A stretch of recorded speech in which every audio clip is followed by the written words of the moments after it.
Assalamualaikum warahmatullahi wabarakatuh.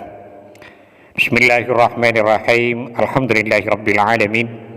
Allahumma shalli wa sallim ala sayyidina Muhammadin wa ala alihi wa sahbihi ajma'in. Amma ba'du.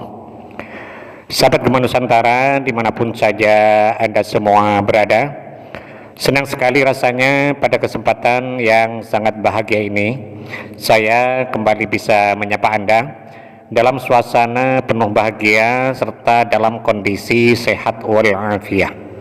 Semoga kita semua senantiasa dalam lindungan Allah Subhanahu wa taala, dimudahkan segala urusan dan dihilangkan segala macam bentuk kesulitan. Amin amin ya rabbal alamin. Pada episode kali ini, insya Allah saya akan membagikan satu faedah yang sangat agung, yaitu tentang sholat sunat hajat yang sangat mujarab sekali dan sangat cepat sekali dalam hal ijabah. Sholat ini oleh sebagian ulama diberi nama sholat kun fayakun li sur'ati ta'thiriha, karena cepatnya efek atau dampak positif yang ditimbulkan dari sholat tersebut. Sebesar apapun keinginan, setinggi apapun cita-cita, seberat apapun beban yang mendera, insya Allah barokah melakukan sholat ini, Allah Subhanahu wa ta'ala akan mewujudkan keinginannya, mengabulkan cita-citanya, meringankan beban yang tengah menderanya. Bahkan dalam kitab ini dikatakan, hatta law kanat bainahu wa baina tilkal hajati bu'dal masyriqaini fasatuqranu bil ijabati hatman. Seandainya antara yang bersangkutan dengan hajat yang diinginkan sejauh antara masyrik dan maghrib, saking dari mustahilnya untuk bisa dicapai, sejauh antara ujung timur dan ujung barat, saking sulitnya untuk didapat, sejauh antara terbitnya matahari dan tempat terbenamnya matahari, saking dari anilnya untuk bisa didapatkan.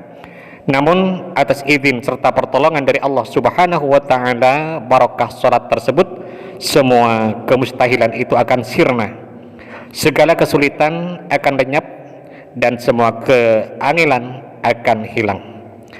Apa yang sulit bagi kita tentunya tidak sulit bagi Allah Subhanahu wa ta'ala. Apa yang mustahil bagi akal tentu tidak mustahil bagi Allah Subhanahu wa ta'ala.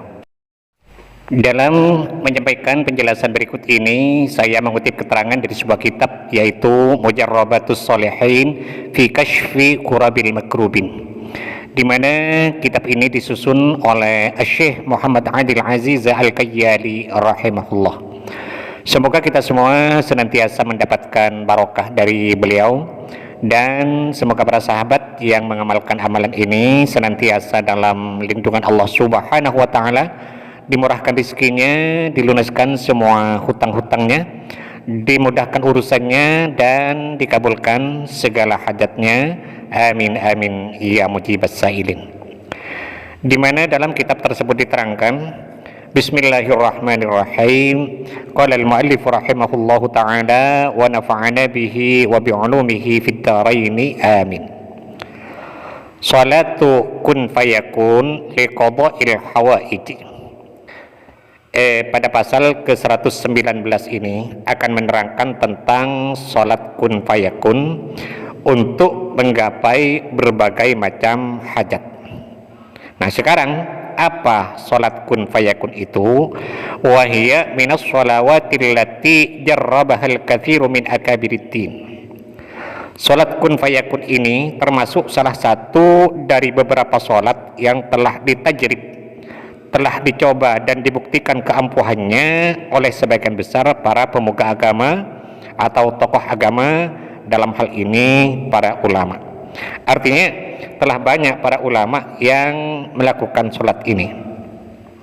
Wa qad wajaduha mu'thiratan, dan mereka para ulama itu telah benar-benar merasakan efek atau dampak positif dari kedahsyatan sholat ini dalam hal ijabah. wa hiya bi ay yakhtaliyal insanu bi nafsihi ba'da salati subhi min yaumil jum'ah, yaitu hendaklah seseorang yang ingin melaksanakan sholat ini, maksudnya menyendiri setelah sholat subuh pada hari Jumat. Artinya sholat ini dilaksanakan pada hari Jumat pagi. Caranya, setelah selesai sholat subuh pada hari itu, ia tetap duduk beribadah di tempat di mana ia melaksanakan sholat subuh itu sampai masuk waktu isyraq atau awal dari waktu duha. Misalnya ia berjamaah di masjid. Nah, setelah selesai berjamaah itu, ia jangan pulang, tapi tetap duduk beribadah di tempat itu sampai masuk waktu isyraq atau awal waktu duha. Fayusalliya rak'atayil hajati ay bi ayyusalliya rak'atayil hajati.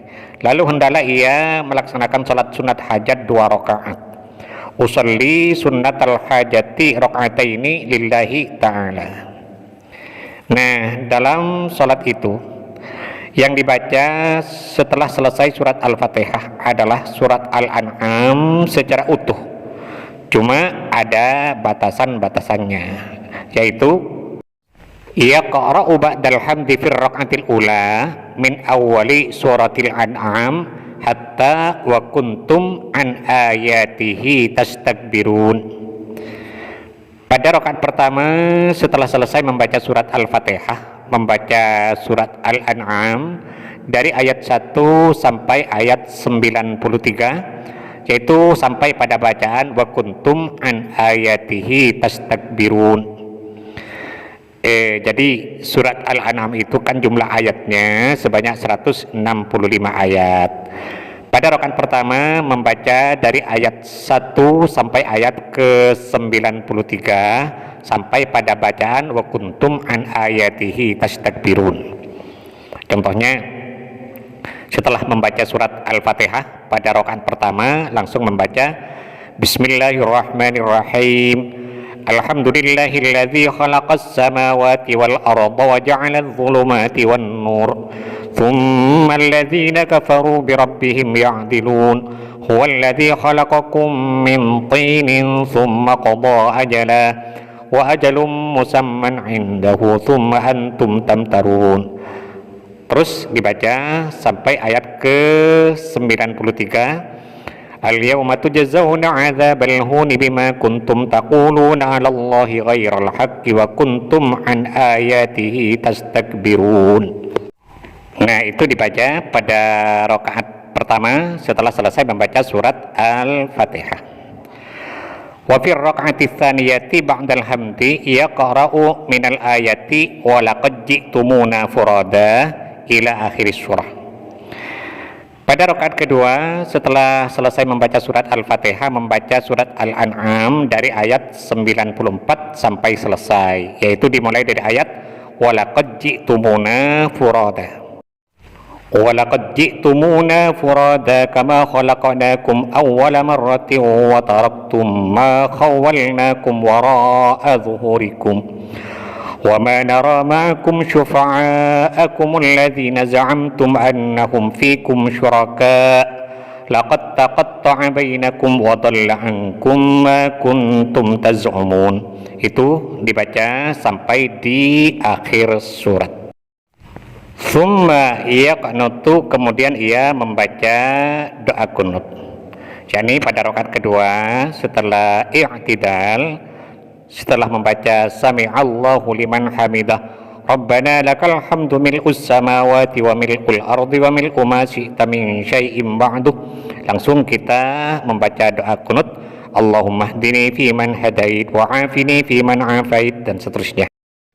Kemudian setelah salam yusalli 'alan nabi sallallahu alaihi wasallam wa alihi alfa marratin, membaca salawat kepada Nabi besar Muhammad sallallahu alaihi wasallam dan keluarganya sebanyak 1000 kali. Allahumma salli ala sayyidina Muhammadin wa ala ali sayyidina Muhammad. Itu dibaca 1000 kali setelah salam. Wa yad'u wa yatlubu hajatahu. Lalu setelah salawat ia silahkan berdoa kepada Allah meminta apapun yang dihajatkan. Fasatuqranu bil ijabati hatman, maka permohonan itu akan dibarengi dengan ijabah oleh Allah hatman, dengan pasti, yang tentunya atas izin serta pertolongannya.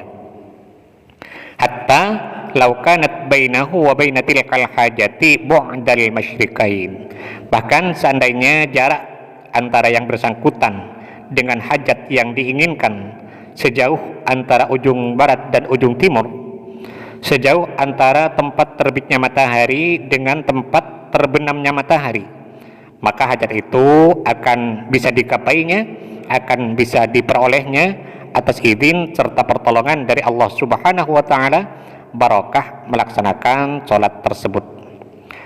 Wa natijatuhu li sur'ati ta'thiriha sumiyat sholata kun fayakun. Intinya, saking dari cepatnya sholat ini untuk diijabah, maka sholat tersebut diberi nama sholat kun fayakun. Wahia minal mujarrabati, dan sholat ini termasuk amalan-amalan yang sangat mujarab sekali.